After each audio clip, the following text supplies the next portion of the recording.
Pakistan, Türkiye and Saudi Arabia are expected to sign a trilateral defense agreement in Jeddah on Friday. Sources say that the agreement aims to establish a unified security architecture among the three countries. And according to a source which is close to the Saudi military and government, the agreement has been under discussion for several months, but recent regional developments have accelerated the process. The move comes as regional powers seek to strengthen security ties amid the ongoing war between the United States and Iran, which has drawn in Gulf states and disrupted shipping through the Strait of Hormuz and the Red Sea. Saudi Crown Prince Mohammed bin Salman is expected to hold talks with Turkish President Recep Tayyip Erdogan and Pakistani Prime Minister Shehbaz Sharif in the Red Sea city.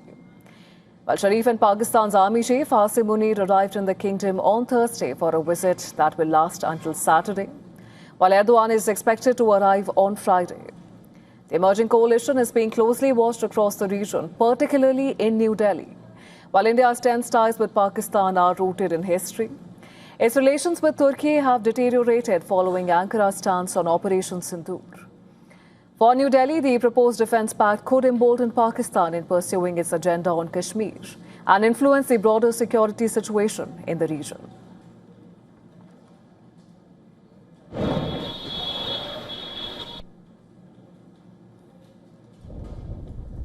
There is no doubt that in the Middle East, the Gulf, and the region that stretches to Europe, there is a competition going on between India on the one hand and Israel and some other countries, Greece, for instance.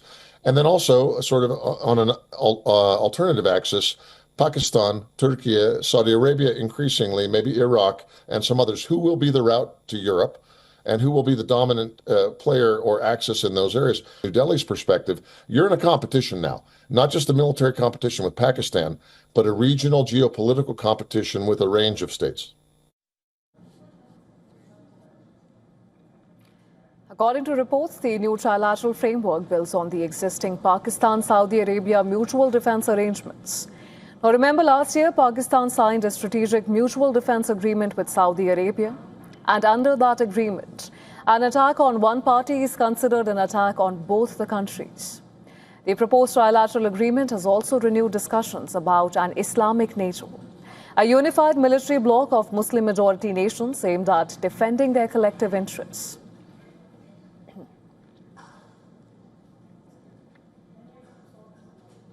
And for more on this, we're now being joined by Major General Sudhakarji from Jaipur. He's a senior geopolitical strategist, international affairs and defense expert. Thank you so much for joining us on the broadcast, sir. Now, for years, we know that the security in the Gulf, it has revolved around the United States. But does this agreement suggest that regional powers are perhaps beginning to build their own security architecture rather than waiting, for Washington to underwrite it? Yeah, good afternoon, Diksha. Thank you for inviting me for your show. Without any doubt, this is a clear, distinct signature of emergence of a new architecture. This should not be taken lightly, as per my view.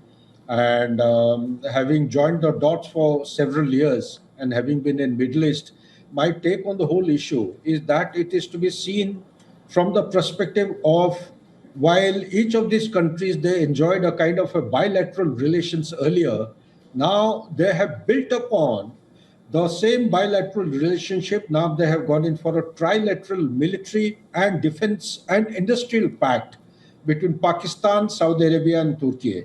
So that's a very dangerous combination. While Saudi has got all the wealth and money, Turkey has got the defense capability, its defense industry, be it the drones or the avionics or the aviation sector.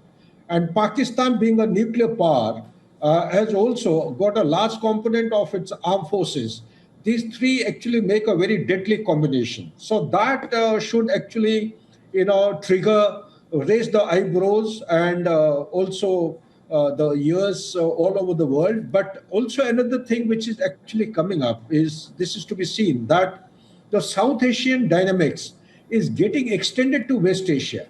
And this formal bloc, this actually leads to a very unknown and invisible kind of alliance, which at the moment may not be very formal, because the clause like NATO, when you talk about NATO, the Article 5 of NATO is actually throws up lots of challenges. If that kind of a clause comes about in times ahead, then that's going to be a dangerous combination. Whether Pakistan will be able to meet the requirement or not, that's a different issue. But these kind of architectures definitely pose a new challenge. And for India, from the Indian perspective, Right. I would say it's a big challenge to the multi-alignment which our foreign policy is actually based on. Of course, sir, and we understand that this also has implications for countries who are watching from outside, and particularly India, which has strong relations with Saudi, but at the same time, we do have difficult relationships with both Türkiye and Pakistan. Do you think this agreement would also pose some sort of a strategic calculus change for India's perspective as well? Yeah, but it's already happening. You see India having studied thing in anticipation.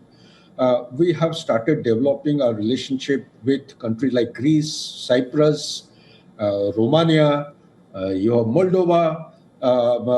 If you take your mind back to past 6 to 9 months' time, there are a lot of discrete activities going on between India and these countries. Bilateral relationship is being given a momentum, and also defense collaborations are in the upswing, and Armenia not to be forgotten. So the countries which are around Turkey, they are being negotiated, and we are going in for furthering our collaborative efforts in multiple disciplines. Similarly, in case of the West Asia, we have actually correctly identified UAE as a pivot. And that pivot, not only for the oil point of view, we must keep in mind that we have a huge Indian diaspora in West Asia, almost about 9 million or more. So that has to be kept in view. Now, pivot being in West Asia, being centering around UAE, actually gives us a central location to negotiate and collaborate with countries so as to further our bilateral relationship, and in keeping with the multi-alignment, the very concept of a foreign policy. Back to you, Diksha. Right, sir, and all of this is also happening with the backdrop of the geopolitical tension that we're seeing play out in West Asia, where Saudi Arabia has already found itself in the crosshairs of regional tensions. And if the kingdom does come under direct military pressure again, what practical obligations would this agreement create for Turkey and Pakistan, according to you? You see, the first thought that comes to my mind is that if there is any compulsion or pressure or challenge being posed before Saudi Arabia, Pakistan is duty bound. As such, as on today, while we are talking through your channel, Pakistan has already provided something close to 9,000, almost equivalent to two brigade worth of troops to Saudi Arabia. They have been doing in small scale earlier in the past, but of late, consequent to this agreement, they have already provided 9,000 troops, maybe a little more than that.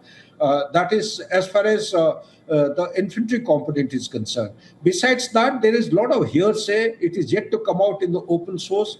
The artillery guns, the missile component, because Pakistan has got a huge arsenal of missiles.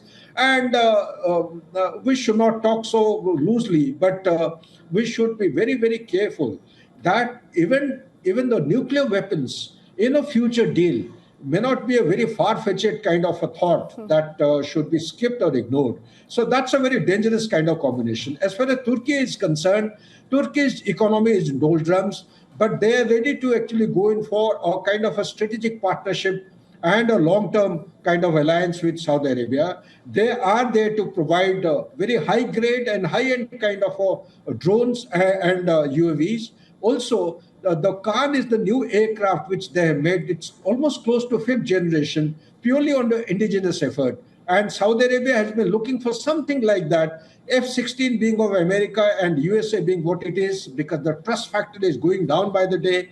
Therefore, this alliance at the moment is looking very, very productive and positive in order to bring these three countries together. So that's how the challenges before Saudi Arabia is going to be addressed in this manner, partly from Pakistan, partly from Turkey, and the wealth, the money is going to be provided by Saudi Arabia to meet all the expenses. Right, sir, you've rightly pointed out all of these three countries, they bring something very different to the table. We have Saudi Arabia with its financial muscle, Turkey with its expanding defense industry, and of course, Pakistan being the nuclear-capable state in this grouping. Now, having said that, how complementary do you think these trends are? And does that also make this particular grouping more consequential as compared to the previous regional initiatives that we've seen play out? Yeah, it is too premature to actually comment on these kind of groupings because let's take them one by one. Pakistan, as on today, is not in a position to defend itself within the country. It's the whole country is burning. You know, Balochistan, you have Khyber Pakhtunkhwa, Pakistan occupied Jammu Kashmir, Gilgit-Baltistan, and you have Hindustan is also picking up momentum, protesting against the government. You have a Taliban in Afghanistan who are threatening every day their attacks on the border. So the plate is full as far as Pakistan is concerned. And to add to it, they have the economic kind of challenges. They are being bailed out by IMF time and again. They have a lot of liability to be paid to China as also International Monetary Fund and host of other international agencies, banking agencies. Now take the example of Turkey. Turkey's economy has just about recovered. At one point in time, it had a inflation rate was almost about 57%. It has come down significantly as of now. But nevertheless, the economy is yet to stabilize and therefore they're going through a very hard time. So under these circumstances, this particular alliance that we are discussing to fructify and crystallize in some kind of a concrete shape is too premature to comment. There are too many things happening in West Asia. Which country is going to go to which side? It is something like what happened in World War I and World War II in a polycentricness. That is unpredictability in the alliances. Today's ally was turning out to be tomorrow's hostile, the enemy force. So it could possibly be well be on the card. One really can't actually speculate all these things. Time will tell us as to how it is going to actually progress and crystallize in future.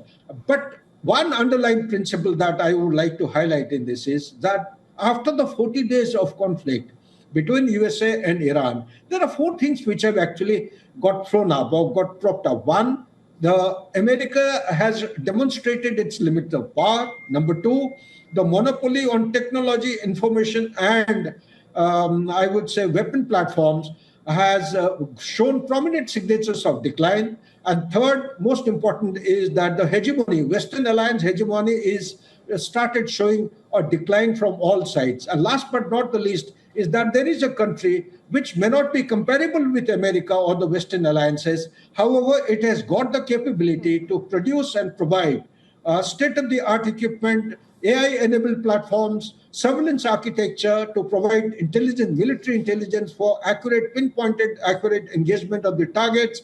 It has got new shipping lanes it can provide dual-use products, and also banking facilities. So all these things have to be factored in, and it actually contributes to the very concept of multipolarity in the world, which Xi had actually underscored on 14th and 15th of May when the summit meeting took place between Trump and Xi in China.